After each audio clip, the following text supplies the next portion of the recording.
악의 기원과 보편성. 제가 가진 원고에는 부제가 정인이 사건으로 드러난 인간의 존재 좌표. 이번에 그 어린아이 죽지 않았습니까? 그 아이를 말한 겁니다. 악은 어디서 오는가? 누군가가 제게 이 설교 말씀을 집중해서 듣고 싶은데 하도 말이 빨라서 못 따라가겠다 그러더라고요. 그래서 천천히 하려고 노력은 하겠습니다. 악은 어디로부터 오는가? 어디로부터 옵니까? 아담과 하와로부터 옵니까? 아담과 하와가 선악을 알게 하는 나무의 실과를 따먹지 않았더라면 악이 없었을까요? 없었겠지요. 그런데 문제는 우리도 없어요. 현실적으로 생각해 봅시다. 아담과 하와가 선악과를 따먹지 않았다면 우리는 여기 없습니다.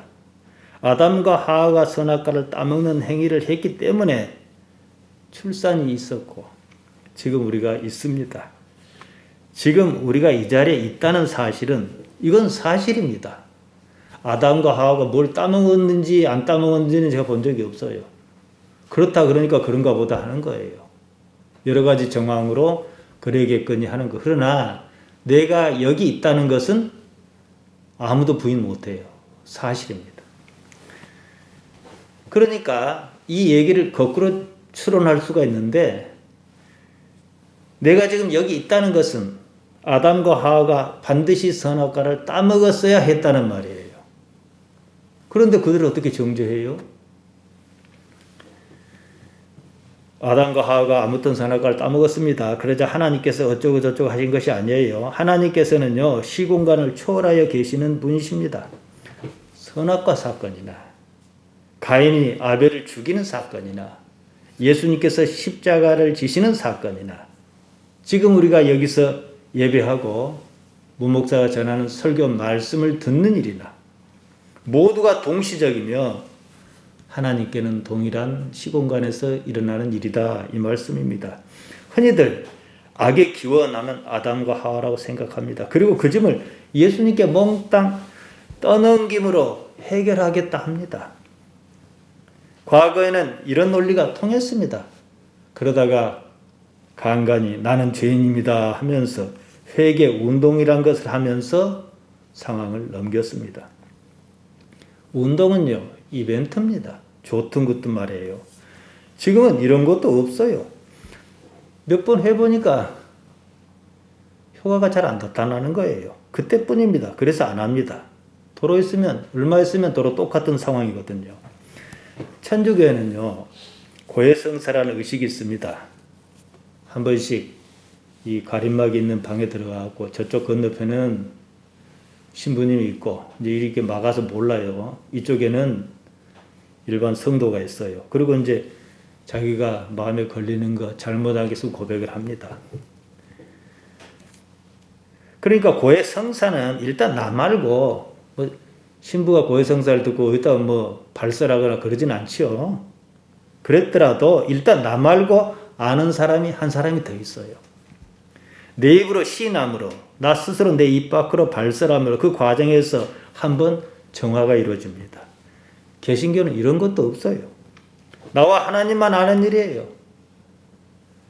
그 외에는 아무도 모릅니다. 하나님께서는 계신 것 같고 아니 계신 것도 같습니다. 언제 계신 것 같습니까?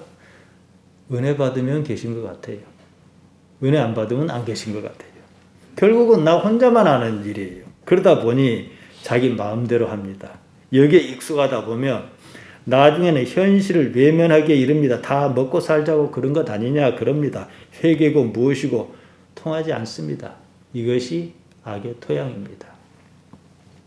예수님께서 우리의 모든 죄를 담당하시고 십자가를 지셨다. 그러면 편합니다. 그뿐이에요. 말 그대로라면 지금 나에게는 악이라는 것이 도무지 없어야 맞습니다. 실제로 그렇습니까? 예수님을 믿으면 모든 악이 사라집니까? 교회 다니는 사람은 죄짓지 않고 삽니까? 뭐 열방 먼 센터에서 모여서 예배한 거 좋습니다. 방역 당국의 어떤 지침을 안 지켰다 그러면은 거기에 맞게끔 처벌을 받든지 따르든지 왜 거짓말하고 돌아다닙니까? 혹시 죄의 짐은 모두 예수님께 떠넘겨 버리고 하고 싶은 대로 하자는 것은 아닙니까? 그 말이 옳든 그르든 현실적이지 않다는 거예요. 그렇다면 말장난하는 겁니다. 그러다 보니 어떤 이단 종파 같은 데서는요, 예수님께서는 지난 죄, 지금 죄, 앞으로도 지을 죄 몽땅 지고 십자가에 돌아가셨다. 사해 주셨다. 그러니까 지금 내가 무슨 짓을 해도 죄가 없다. 이러는 거예요. 근데 말은 그렇게 안 해도 거의 이런 식이에요. 믿음이 좀 있다 싶은 사람들이요.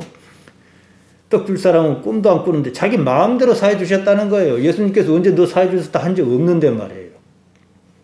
죽도 밥도 아닌 소리지요. 지금 기독교는 이런 현실적인 한계를 뛰어넘지 못하고 있습니다. 그런 것 때문에 기독교 원래 저런 것인가 하며 사회가 의아하게 생각하는 현상이 여기저기서 나타납니다. 이번 코로나 사태로 더 그러지 않습니까? 이것이 도를 넘으면 이미 도를 조금 넘었습니다. 개신교는 필멸합니다.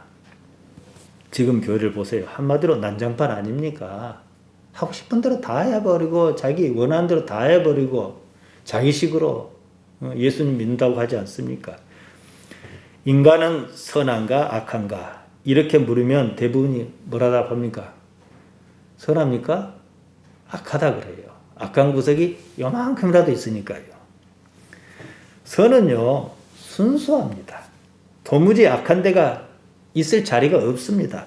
조금이라도 악한 데가 있으면 선하지 않은 거예요. 선하지 않으면 뭐예요? 악한 거죠. 그러면 세상에 과연 선한 사람이 있는가? 이런 질문이 나옵니다. 없습니다. 때문에 사도 바울은 로마서 3장 10절에서 의인은 없나니 하나도 없다 그랬습니다.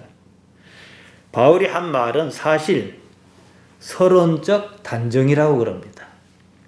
어떤 목표를 가지고 단정하는 거지요. 인간은 전혀 선할 가능성이 없다. 그 말 하자는 것이 아니라는 거예요. 지금 현실이 단지 악하다. 때문에 선을 지향해야 한다. 나중에 나온 말이 중요한 거예요. 그 방법이 예수님이시다. 이거 말하고 싶은 거예요. 그러니까 이것 말하려고 서론을 인간은 악하다. 사실 그런 면이 있으니까요. 단정하고 시작한 거지요. 선을 지향한다는 것은 오늘은 제가 이 말씀 많이 할 겁니다. 선에 대한 가능성입니다. 지고의 선이신 하나님을 앙망함으로 선으로 나아가자. 이것이 우리 기독 신앙입니다. 때문에 우리는 선해야 해요. 할 수만 있거든 선하려고 노력해야 해요.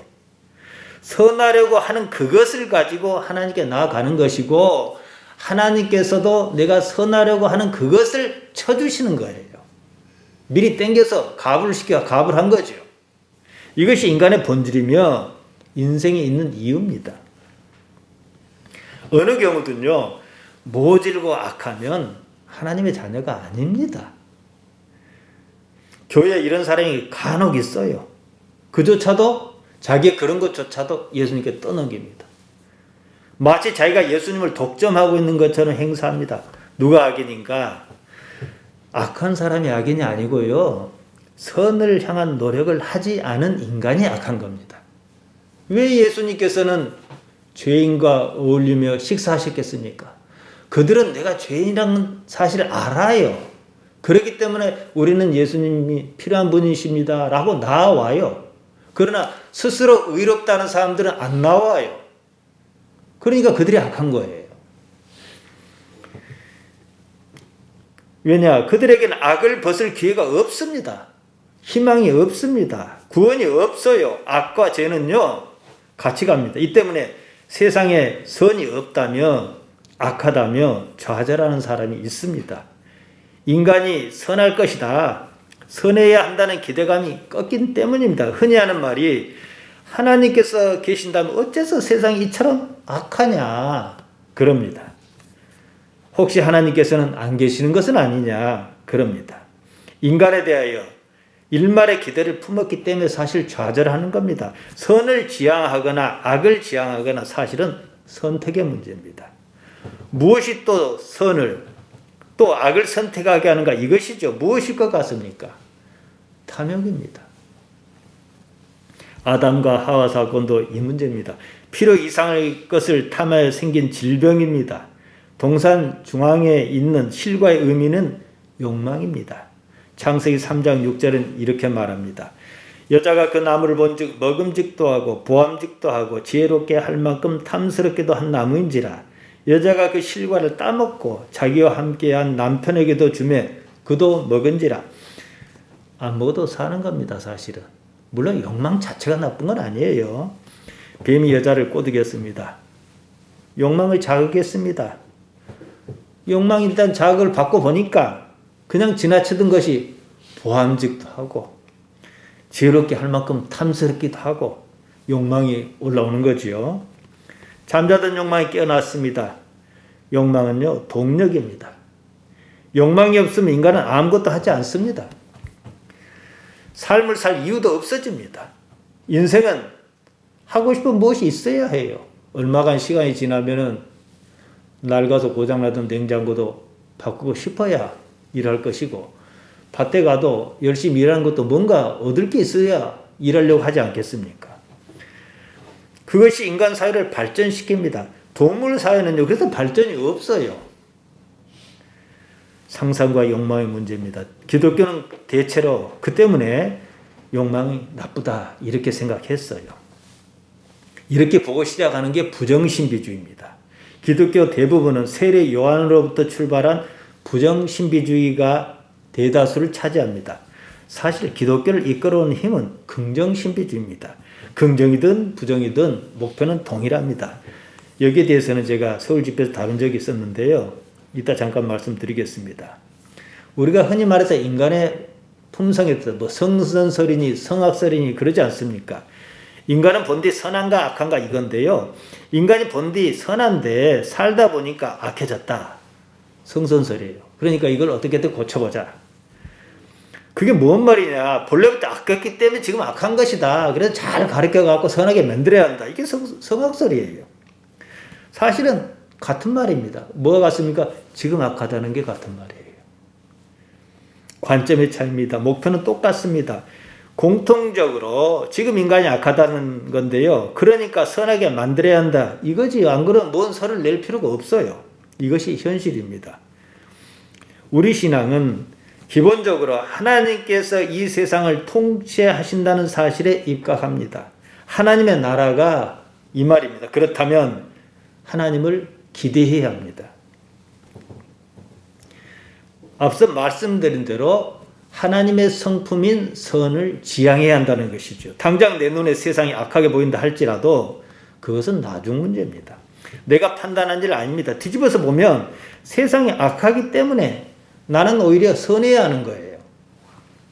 예수님께서 제자를 가리켜 너희는 세상의 소금이다 이렇게 말씀하셨습니다. 이어서 이렇게 말씀하셨습니다. 마태복음 5장 14절 15절에 나옵니다. 너희는 세상의 빛이라.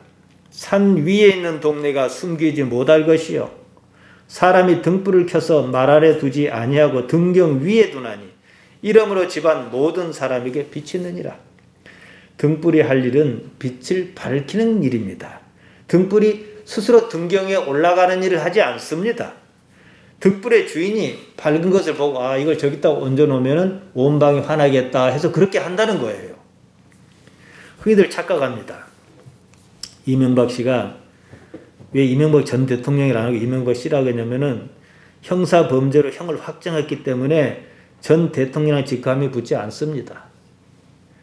대통령 이유를 못 받는 거지요. 이제 경호만 해주는 거지요. 이명박 씨가 서울시장 할 때 서울시를 뭐 어떻게 한다고 해서 말이 많았습니다. 자기는 신앙심이라고 뭐 하나님께 뭐 어떻게 한다 이랬단 말이에요. 그런 거 신앙 아닙니다. 왜냐? 자기가 신앙이든 뭐든 세상을 바꿔보겠다 하면 하나님께서 무슨 필요가 있겠습니까? 착각하면 곤란합니다. 우리가 세상을 바꾸는 게 아니에요. 우리는 다만 하나님 때문에 하나님을 바라서 하나님의 성품을 닮아서 선한 빛을 등불처럼 밝게 비추면 그것만 할 뿐이에요. 그러면 하나님께서 이러고 저러고 하신다 이거예요. 나는 나 할 일만 하는 겁니다. 아이를 입양해가지고 16개월 정도면은 뭐 걸음마 정도 할 것이고 자기 의사 표시 잘 못할 거예요. 어린아이를 상습적으로 때려 죽인 참담한 사건이 일어났습니다. 그것을 보고 다들 절망했습니다. 세상에 대해서 그런 마음을 가지는 것은 좋습니다. 그 자체가 선에 대한 지향성이 있다 이 말이기 때문입니다. 그러나 내가 할 일이 있고 하나님께서 하실 일이 따로 있습니다. 역할이 다릅니다. 내가 세상을 바꾸는 것이 아닙니다. 나는 다만 내가 있는 자리에서 빛을 밝힐 뿐이고 일은 하나님께서 하실 것입니다. 나도 모르게 나를 보고 누군가는 변화할 것이다. 이런 기대를 품는 건 좋아요. 왜냐? 그 일은 하나님께서 하시니까요. 말도 제대로 못할 나이 어린아이를 함부로 다뤘습니다. 때리고 던지고 그러다가 아이가 죽었습니다.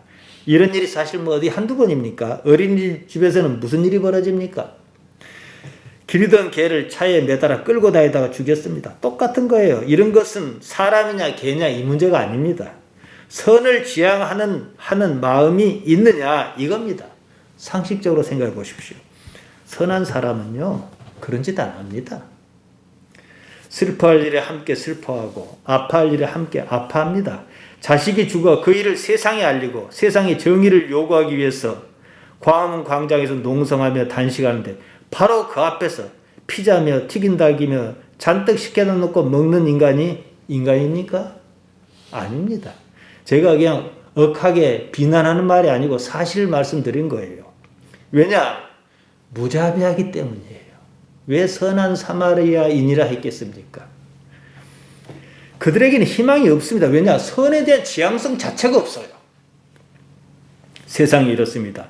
이런 상황에서 악은 무엇인가? 어째서 이런 일이 일어나는가? 무슨 내 나름대로 기준이 있어야 하지 않겠습니까? 내가 기분이 좋으면 안 악하다고 그러고 기분이 나쁘면 악하다고 그러고 그러겠느냐는 거예요.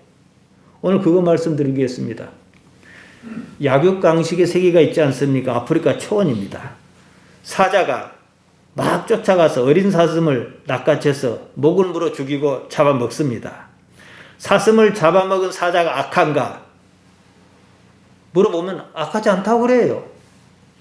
입양한 16개월 어린아이를 때려 죽인 그 양어머니는 악한가? 그러면 그 여자가 악한 사람이지 그럼 안 악한 사람이냐? 그렇게 악한 여자가 어디가 있느냐고 분개합니다.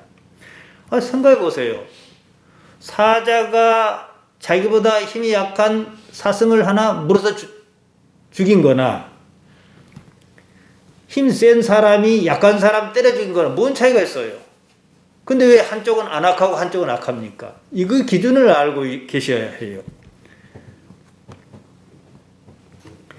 제가 이 문제를 따지는 데는 이유가 있습니다. 악의 기원이 여기 있기 때문입니다. 사슴을 잡아먹은 사자는 어째서 악하지 않다고 생각하는가? 그 이유를 물어보면 흔히 이렇게 대답합니다. 야생의 먹이 사슬 구조가 그러니까. 잡아먹지 않으면 자기가 죽으니까. 그렇다고 자기보다 힘센 동물을 잡아먹을 수는 없으니까. 되게 이렇게 답변해요. 그렇다 해도 힘센 동물이 힘없는 동물을 죽였다는 사실은 변함이 없습니다. 힘센 쪽이 힘없는 쪽을 괴롭히는 것은 옳은가? 여기에 대한 답변에는 미치지 못합니다. 동물의 세계에서 인간은요, 최상위 포식자입니다. 오랜 옛날에는 동물을 사냥해서 잡아먹고 살았습니다. 이제는 짐승을 우리에 가둬두고 키워서 잡아먹습니다. 과거 남미 같은 데는 사람을 가축처럼 길러서 어디서 전쟁 이기면 잡아다가 가축처럼 길러가지고 제삿날에 제물로 쓰고 먹기도 하고 그랬습니다. 야만의 문명이 있었습니다. 지금 보면 인간이 하실 짓이 아니죠. 그건 딱 그대로 동물의 세계예요. 힘센 인간이 힘없는 인간을 괴롭히고 죽였습니다. 이런 일은 도처에서 일어납니다. 회사 대표가 상습적으로 직원을 폭행했습니다. 회사 대표라는 자체가 힘이거든요. 흔히 위기에 의한 폭력이라고 합니다. 자기 지위를 이용해서 폭력을 행사한 겁니다. 힘에 의한 폭력이죠. 이런 형태의 전형적인 폭력이 뭡니까? 성범죄예요. 인간 세계를 동물 세계처럼 서열화해서 생각한 것이지요. 그러니까 사람이 아니에요. 인간이 아니에요. 자기 동물이지요. 내가 힘 있는데 힘 없는 놈 좀 괴롭혔다고 무슨 문제냐? 이런 식이잖아요. 인간은요, 평등합니다. 외부로부터 주어진 힘에 의해서 평등이 깨질 때 사건이 발생하고 선한 인간이 분노합니다. 아무리 어린아이라도, 아무리 힘이 없는 사람이라도 나와 평등하다는 생각이 없으면 인간성이 이제 점점 희미해져 갑니다. 동물의 세계에서는요, 질서 유지가 가장 중요합니다. 한마디로 힘에 의한 균형입니다. 거기서는 인간 사회처럼 평등을 논할 수 없습니다. 평등하면 다 죽어요. 사자가 저기 초식동물이 한 마리 가는 거예요. 나하고 평등하니까 나는 도저히 저걸 잡아먹으면 안 돼. 그럼 어떻게 해요? 죽지요. 다 굶어 죽지요. 그러면 또 초식동물은 안 잡아먹으니까 사냐? 안 그래요. 상위 포식자가 없으니까 그냥 개체수가 막 불어나가지고 풀이 없어 죽어요. 그런 일이 인간 사회에서도 있었어요. 모아이로 유명한 이스터섬 사건이지요. 대신 동물의 사회에는요, 다른 형태의 평등이 존재합니다. 사자는 사슴을 잡아먹을지라도 사슴을 사육하거나 그러지는 않습니다. 나중 먹겠다고 몽땅 잡아다가 냉장고에 잔뜩 쟁이는 일도 없습니다. 사자가 사슴을 잡아먹는 행위가 악하지 않는 것은 자연 질서에 따라 이루어진 일이기 때문입니다. 동물의 세계에서 질서는 서열에 의한 것입니다. 이것이 하나님의 섭리며 자연의 질서이자 평등입니다. 인간의 세계는요, 동물 세계와 달라요. 근데 동물 세계처럼 어떤 행위를 하기 때문에 그는 인간이 아니고 구원이 없다 이 말이에요. 인간은 모두가 평등합니다. 어린아이든 어른이든 누가 더 낫고 누가 모자라고 그런 서열이 없습니다. 돈이든 권력이든 심지어 나이가 벼슬이라고 그렇다도 자기가 가진 어떤 형태의 힘이든지 그것을 이용해서 서열을 고착화하려는 것이 동물적 습성입니다. 이러한 습성은 인간 스스로 인간이기를 포기하는 행위다 이 말입니다. 어린아이가 힘이 세다고 합시다. 그런 일이 일어나겠습니까? 어떤 여자가 그냥 어린아이를 탓하는데 조그만 어린아이가 힘이 그냥 장사예요. 발로 휙 걷어버려요. 되겠습니까? 어린아이에게 막강한 후견이 있다고 합시다. 하고 싶어도 못합니다. 자기보다 힘이 없으니까 자기보다 약하니까 학대하고 그런 겁니다. 동물의 세계도 아니고 있을 수 없는 일이 벌어진 거예요. 스스로 인간이 아니라고 시인한 겁니다. 이런 일은 인간으로 성장하지 못한 인격적으로 미성숙한 사람에게서 나타나는 거지요.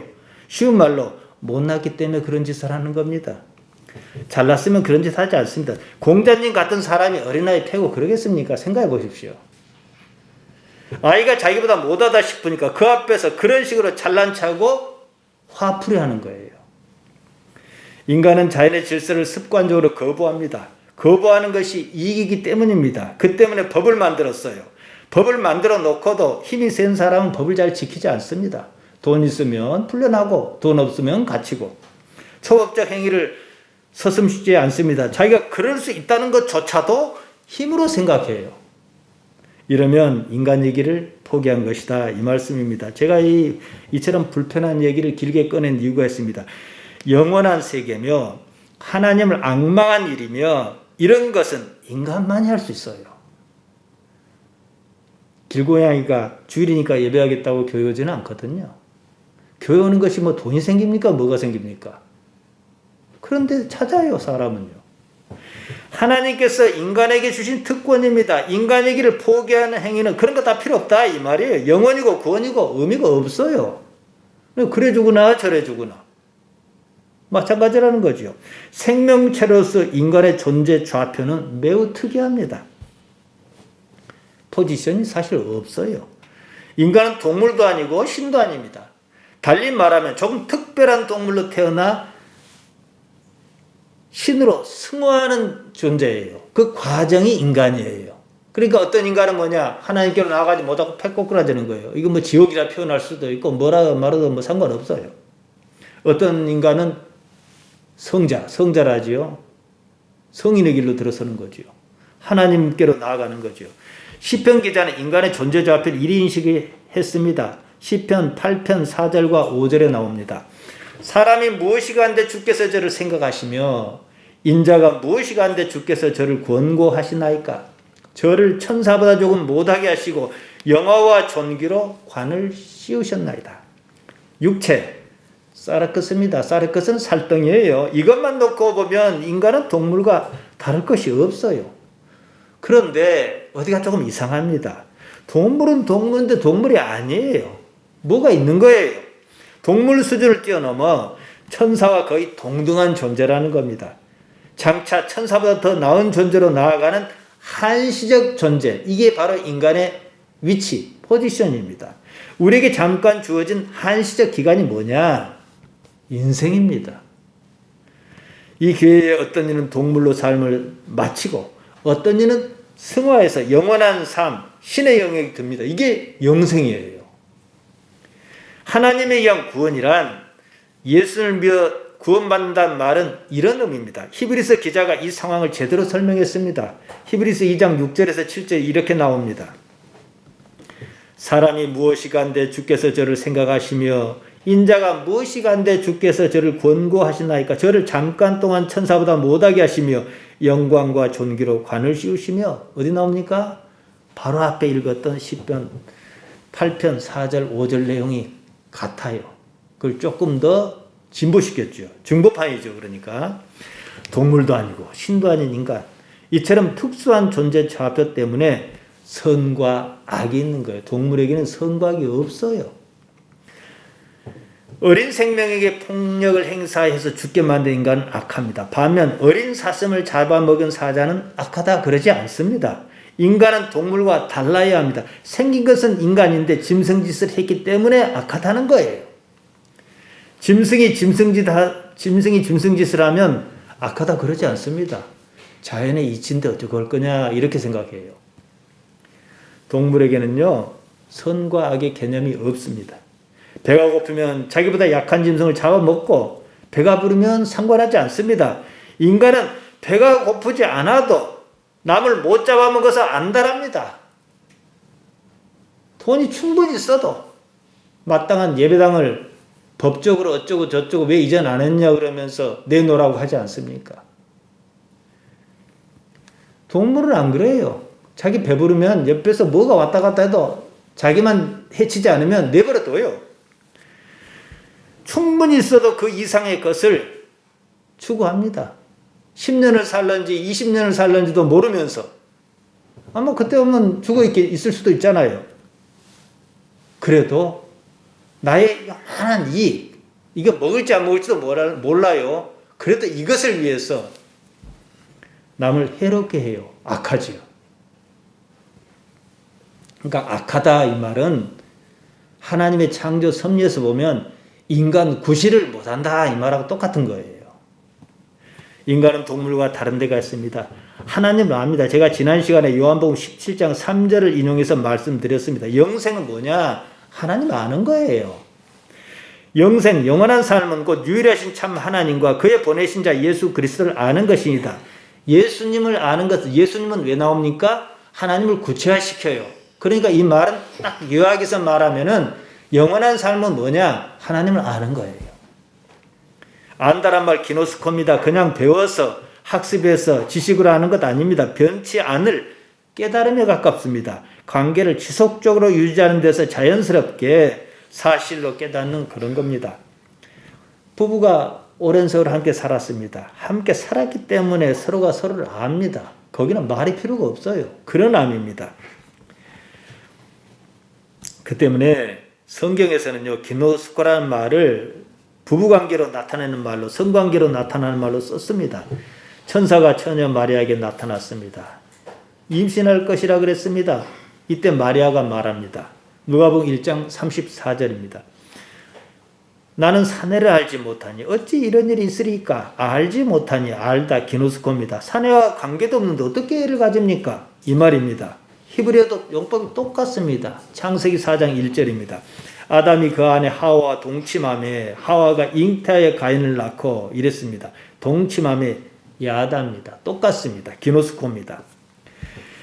바울은 빌립보서 3장 10절에서 이렇게 말했습니다. 내가 그리스도와 그 부활의 권능과 그 고난의 참여함을 알려하여 그의 죽으심을 본받아. 알려하여 나오지요. 기노스코입니다. 바로 앞에 나오는 참예하다는 말은 기노스코를 설명해 주는 말입니다. 참여하다. 우리가 잘 안 쓰는 말입니다. 참가하여 관계하다 이 뜻입니다. 원문에는 코이노이니아입니다. 교제, 친교, 교통이란 말인데 이렇게 번역하는데 의미상 참여하다. 번역이 아주 좋습니다. 그런데 개역 개정판 성경에서 참여하다라고 고쳤었습니다. 아주 잘못한 겁니다. 여러분, 인생을 험하게 산 사람 하면 누가 생각납니까? 야곱이 생각나지요. 힘없고 능력 없는 사람이 어떻게든 살아보겠다 애쓴 사람이 사실 야곱입니다. 그조차도 하나님 앞에서 무너짐으로 하나님을 알았습니다. 살자고 그때 아주 중요하게 여기는 쌍둥이로 태어났단 말이에요. 근데 이제 장자가 아니에요. 쌍둥이도 어쨌든 장자 차자 구분이 있는 거니까 팥죽으로 장자 명분을 가로챘습니다. 살자고 하란 땅으로 피신했습니다. 거기서 어떻게 가족을 이루었습니다. 고향 땅으로 다시 돌아오는 길에 형 에서에게 죽을 것 같아요. 야복나루에서 하나님의 사람을 붙들고 자기를 축복해라. 축복하지 않으면 안 놓겠다. 밤새도록 씨름하다가 환도뼈가 어긋나기도 했습니다. 야곱은 라헬이 낳은 아들 요셉을 총애했습니다. 죽은 줄 알았습니다. 가나안 땅에 크게 기근이 들었어요. 먹고 살자니 애굽으로 내려가야 했습니다. 요셉은 죽지 않았습니다. 애굽의 총리 대신으로 있는 거예요. 이때쯤 야곱은 산전수전 다 겪어서 하나님의 사람으로 변해 있었습니다. 창세기 48장에 나오는 얘기입니다. 야곱이 죽을 때가 가까웠습니다. 이제 내가 곧 죽겠구나 알아요. 그랬을 때 이 사람들은 어떻게 하냐? 죽기 전에 가장으로서 자식들을 축복합니다. 손을 얹어서 축복해요. 죽기 전에 요셉에게 고마움을 표현해서 두 아들을 불러 축복하겠다 그랬습니다. 사실 그래서 이스라엘 지파에 요셉 지파가 없어요. 요셉의 아들, 그러니까 손자지요. 아들의 반열에 올려서 에브라임과 므낫세 지파가 있는 거예요. 그러니까 13개가 돼버려요. 그러니까 레위 지파에게는 분깃을 주지 않아요. 왜냐? 성전을 지키며 먹고 살아라 이랬거든요. 당시에는 특히 차자보다 장자를 더 크게 축복하는 것이 당연한 일이었습니다. 일반적으로 그래요. 요셉이 아버지가 이제 눈이 안 보이고 그러니까 혹시 헷갈릴지 모르니까 어느 놈이 큰 놈이냐 이럴지 모르니까 아예 큰 놈을 좌수, 므낫세를 좌수 왼쪽 손으로 내밀고 작은 아들 에브라임을 오른쪽 손으로 내밉니다. 그러면 딱 얹으면 딱 맞을 거 아니겠습니까? 눈이 어두워 앞이 잘 보이지 않던 야곱이 손을 어긋맞게 이렇게 안수를 해버리는 거예요. 그러니까 요셉의 생각과 달랐지요. 이때 상황이 창세기 48장 17, 18절에 잘 나와 있습니다. 요셉이 그 아비가 우수를 차자 에브라임 머리에 얹는 것을 보고 기뻐 아니하여 자기 생각과 달랐으니까요. 아비의 손을 들어 에브라임의 머리에서 므낫세의 머리로 옮기고자 하여 그 아비에게 이르되 아버지여 그리 마옵소서 이는 장자니 오른손 우수를 머리에 얹으소서. 여기 얹지 말고 여기 맞습니다. 미리 그렇게 준비했습니다. 이거지요. 혹시라도 아버지가 실수할까 싶어 손을 그대로 펴서 얹도록 했건만 아버지는 실수하고 만 거예요. 야곱은 실수하지 않았습니다. 요셉이 아버지의 손을 바꾸려 했습니다. 야곱이 거절했습니다. 이렇게 말합니다. 창세기 48장 19절입니다. 아비가 허락지 아니하여 가로되 나도 안다. 내 아들아 나도 안다. 그도 한 족속이 되며 그도 크게 되려니와 그 아우가 그보다 큰 자가 되고 그 자손이 여러 민족을 이루리라. 알고 이렇게 했다는 거예요. 하나님께서 원래는 장자 므낫세인데 하나님께서 찾아 에브라임을 축복하기를 바랬다는 거예요. 그걸 알았다는 겁니다. 안다 말이 반복이 나옵니다. 야답니다. 아까 말씀드린 그 말이에요. 그냥 아는 거 아니에요. 하나님을 안다. 말해도 알고 말하지 않아도 안다. 이 말이거든요. 야곱은 험난한 자기 인생에서 하나님을 알았습니다. 어느 경지에 도달했습니다. 이건 요셉에게 설명할 수가 없어요. 하나님의 사람이었습니다. 그런 사람에게는 자기 의지가 딱히 필요하지 않아요. 하나님의 의지만 남습니다. 야곱은 죽을 준비를 끝낸 사람입니다. 130년의 험악한 세월 나그네 길에서 하나님을 알았습니다. 이것이 인생입니다. 에서는 하나님이 필요하지 않았어요. 그래서 간 거예요. 인간은 동물과 같은 육체 사르크스로 태어나 삶에서 하나님과 관계를 맺습니다. 그러다가 푸념하신 하나님께로 나아가는 과정이 인생이다 이 말씀이에요. 이것이 인간에게 주어진 특별한 사태입니다. 인간은 처음부터 신의 아들이요 하나님의 아들이요 딸이었습니다. 창세기 1장 27절을 보면 하나님께서는 인간을 당신의 형상대로 창조하셨다 그랬습니다. 형상이란 말 젤렘입니다. 그림자란 뜻입니다. 인간에게 하나님의 그림자, 흔적이 있다는 거예요. 이걸 어떻게 살려낼 것이냐, 이것이 인생의 문제입니다. 예수님께서 인간이 무엇인지 말씀하셨습니다. 요한복음 10장 34절 35절에 저는 이걸 가지고 설교하는 목사가 있는지 잘 모르겠어요. 예수께서 가라사대 너희 율법에 기록한 바 했으니까 구약 어딘가가 있다 이 말이지요. 내가 너희를 신이라 하였노라 하지 아니하였느냐. 성경은 패하지 못하나니 하나님의 말씀을 받은 사람을 신 하나님이라 하셨거든 하물며 아버지께서 거룩하게 하사 세상에 보내신 자가 나는 하나님의 아들이라 하는 것으로 너희가 어찌 참남하다 하느냐. 우리가 읽은 데는 신성모독이라 하느냐. 하나님이나 하나님 아들아, 물론 하나님은 어떤 존재에 대해서 특정한 칭호를 붙이기도 합니다만은 덩어리로 볼 때는 하나님의 아들이나 하나님이라 같지 않습니까? 하나님께서는 인간을 신이라 하셨다 그럽니다. 신, 데오스입니다. 히브리어 말로 엘로힘입니다. 어떤 인간은 하나님이다 이거지요. 우리가 영원한 삶을 생각하지 않습니까? 그 삶이 이런 육체의 상태는 아닐 것입니다. 무엇이겠습니까?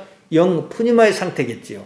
하나님께서 푸니마로 계시니 우리도 그럴 겁니다. 너희 율법에 기록한 바 구약 성경 어딘가 나온다 이거지요. 시편 82편 6절 7절에 나옵니다.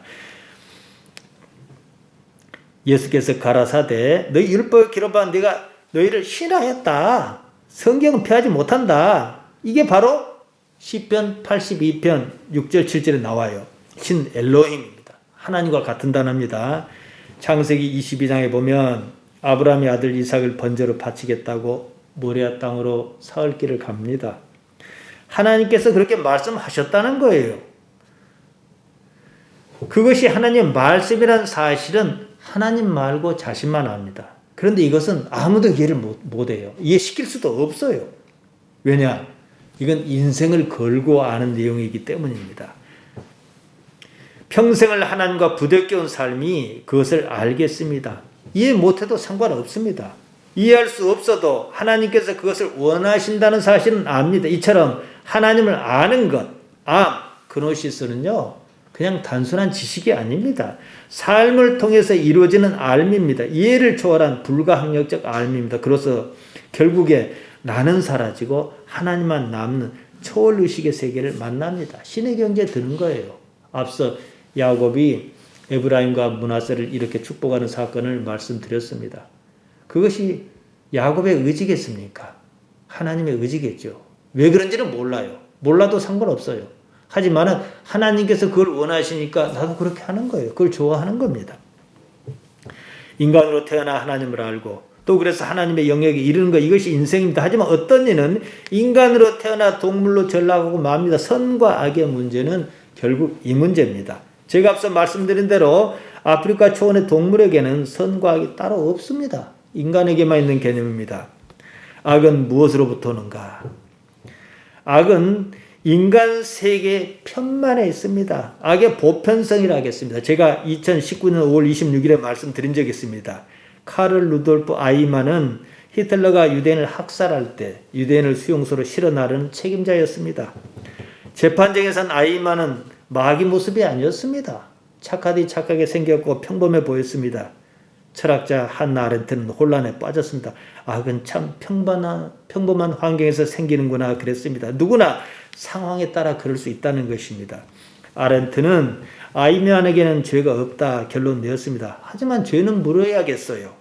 생각하지 않는 것이 죄다 그랬습니다. 참으로 옹색한 결론입니다. 기독교 변증이 항상 이런 식이에요. 악은 자기를 지키려는 욕망에서 비롯한 겁니다. 다른 한편으로 하나님을 지향하려는 의지가 없는 데서 온 거예요. 이 두 가지가 다른 말 같지만 같이 갑니다. 못할 때 못하더라도 하나님의 정의를 바라는 마음이 있는가? 이 문제입니다. 하나님께서 계신다면 이럴 수 없다.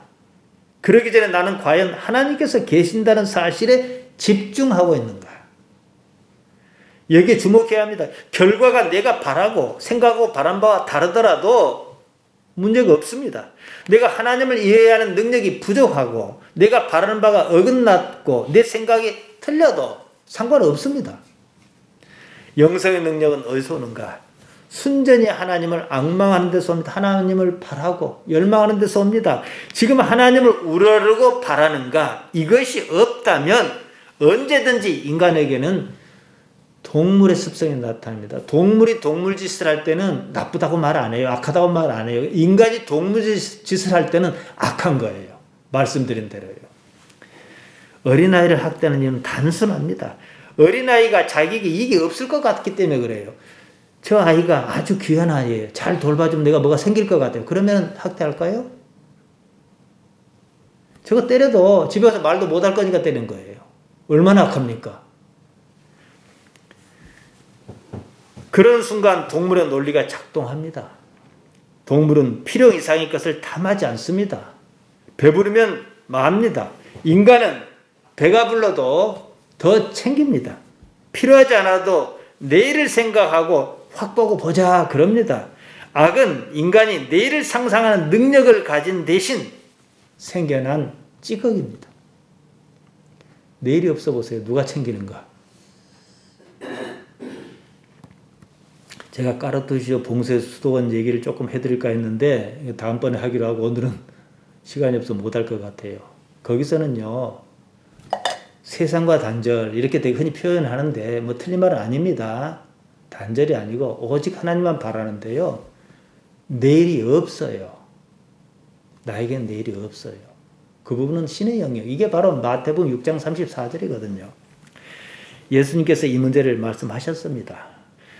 그러므로 내일 일을 위하여 염려하지 말라. 내일 일은 내일 염려할 것이요 한날 괴로움은 그날에 족하니라. 이 말을 원전에 맞게 번역하면 이렇습니다. 그러므로 내일을 염려하지 말라. 내일은 그 자체가 염려할 것이요 그날 그 괴로움은 바로 그 자신으로 충분하니라.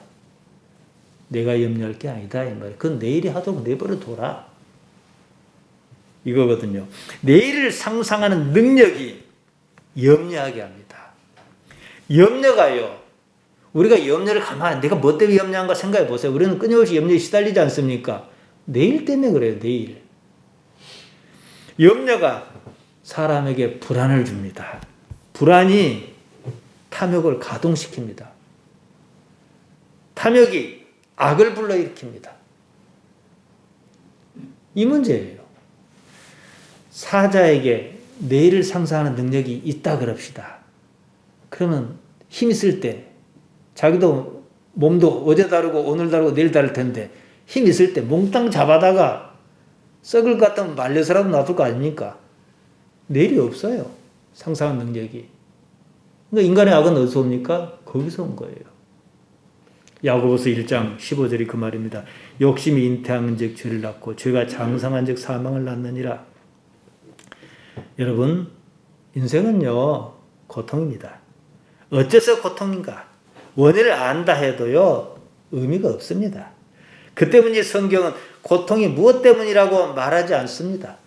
고통의 원인을 굳이 대라면 뭐겠습니까? 태어난 것이에요. 안 태어나서 고통 없어요. 단지 지금 당장 고통이라는 현실 인식이 중요해요. 그럼 어떻게 대처할 것인가? 이제 이것만 남지 않겠습니까? 고통을 느낀 인간은 고통을 없이 하고자 합니다. 이 자연스러운 거죠.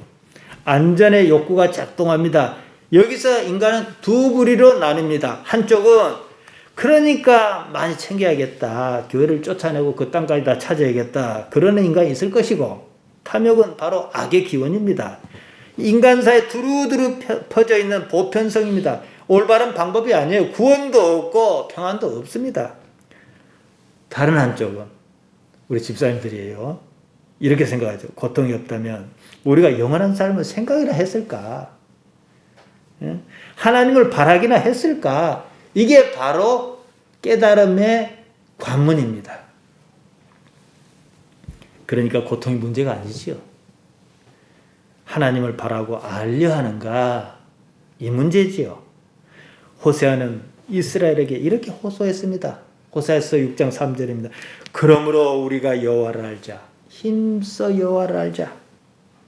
그냥 대충 알지 말고 힘써 알자 그랬습니다. 내 인생을 걸고 사소하면 사소한 대로 큰 일이면 큰 일인 대로 하나님께서 일에 어떻게 나타나시는가.